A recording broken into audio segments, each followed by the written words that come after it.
आकाश मार्गे शोभायमान क्षणे गमन दिगंत स्वर्गे हर्षित स्वर्गामध्ये स्वर्ग नाहीत, कारण अप्सरा आहेत मोठमोठ्या, तिथं रंभा आहेत, उर्वंशी आहेत, मेनका आहेत, तिलोत्तमा, कारण गायन करणारे इंद्राच्या दरबारातले सगळे लोक आहेत. तिला हर्ष झालेला आहे, कारण इंद्रानं थोडी मदत करणार नाही कुठं.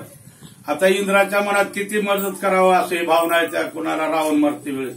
स्वतःलाच मातली सारथी देऊन पाठवून देऊन रावणाचा वध करायचं सगळं.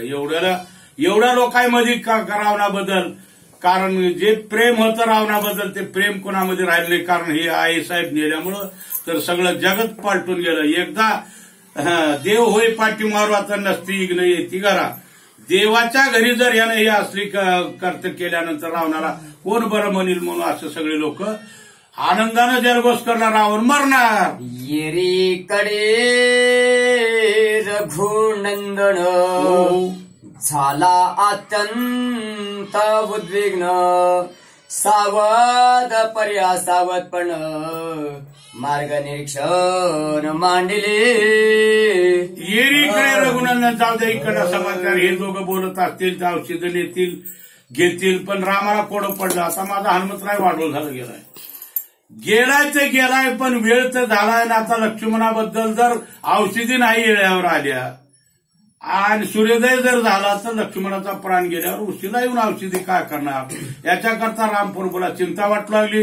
रामप्रभूने एकाच्या नाही 10 श्लोकाच्या तोंडाकडे बघतील, मग सुसेनाकडे बघतील, बिभीषणाकड, सुग्रीवाकड, अंगदाकड, सगळ्याकडे बघू लागले राम टुळू. पण काय करावं, नाईलाज आहे. सगळे इथंच आहेत ना, गेलेला माणूस आल्याशी इथं काय करता येतील अशी स्थिती झालेली होती.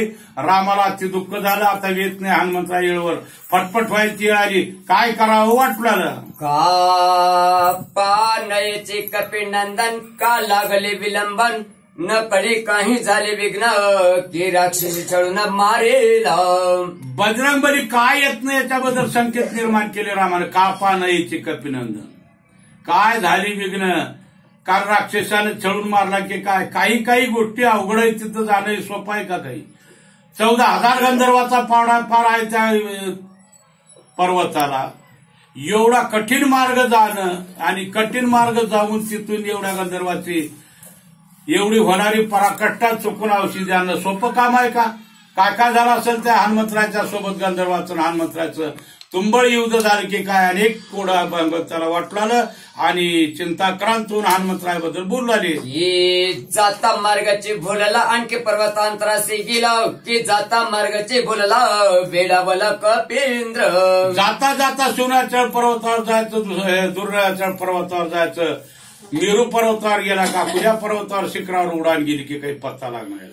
जाता जाता मार्ग भुलला बी असेल, मध्यरात्रीची वेळ आहे, मार्गानं जाता निश्चित हेच पर्वत आहे म्हणून वाटला नसेल, पण त्या मार्गानं जाताना जाईलच हे निश्चित मला खात्री आहे. दुसऱ्या पर्वतावर जाणार नाही, पण जाऊन बी तिथं नीट जांभला बी असेल. काय झालं असेल की निट्ट तेथे गेला पर्वतही ठाकेला, औषधी नळक्याचे वहिला की डोळा लागला पर्वत. अजून एक मन म्हणतं रामाचं नीट तेथेच गेला असेल, मध्यरात्री गेला, हेडू का काय औषधी ओळखून यायला काय करावं नकर झोपावं म्हणलं असेल, आणि तणूक आलाय म्हणून झोपी गेला असेल, आणि डोळा लागला तर उठवायला कोण आहे तिथे गेल्या.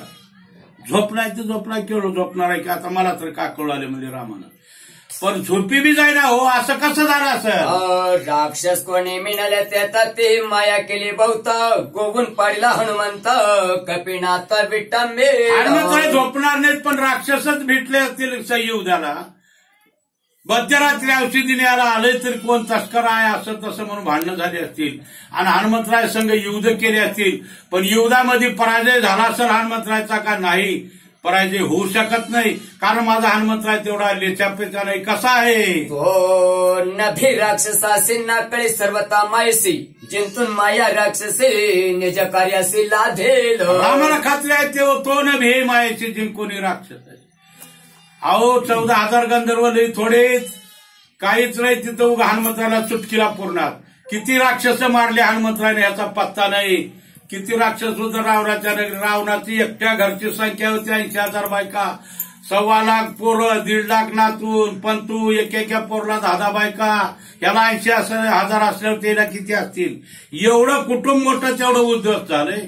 मग इथं किती गंधर्व औषधी ते राखत गंधर्व असते तिथं तेही देखील कपिनाथ औषधी घेत पर्वत औषधीला राखायला गंधर्वाचा पार यायला नाही हनुमंताला दुरून भक्तीला असतील भक्तील्याबरोबर त्याची ह्याची बाचाबाची झाली असेल औषधी हनुमंतराव घेतो म्हणत असतील गंधर्व घेऊ देत नसतील एकूणमेकार तुटून पडले असतील काय झालं असेल ही कळी मांडली ते घेऊन देते औषधी ते फळे मिसळून युद्धात तेही कपिते गोबी कळ व्हायला काय येणार आहे माझं तुझं कुठे कळ होत्या लगेच कुठं तर बघा ना कळ व्हायची झाल्यावर नक्कर जर पेटलं की त्याला काही बघायची गरज नाही तिनं तिची केस धरून ही नाही केस धरून घेत शेंगाचे एखादी येलो पडले आणि एकूणमेकाच तिथं तर गंधर्व आहे मग तेवढ्यामध्ये हे ना थोडे इतका हे ना थोडे इतका ह्याने याचे केस धरला असेल त्याने त्याचं धरला असेल भांडणामध्ये कळ म्हणल्यावर काय होईल कितीतरी असं हनुमंतराव संकट पडलं असेल लई गंधर्व मिळल्यावर काय करेल हेही न घडे कपे शिक्षण मारिल गंधर्वासे जगते तळे हनुमंतासे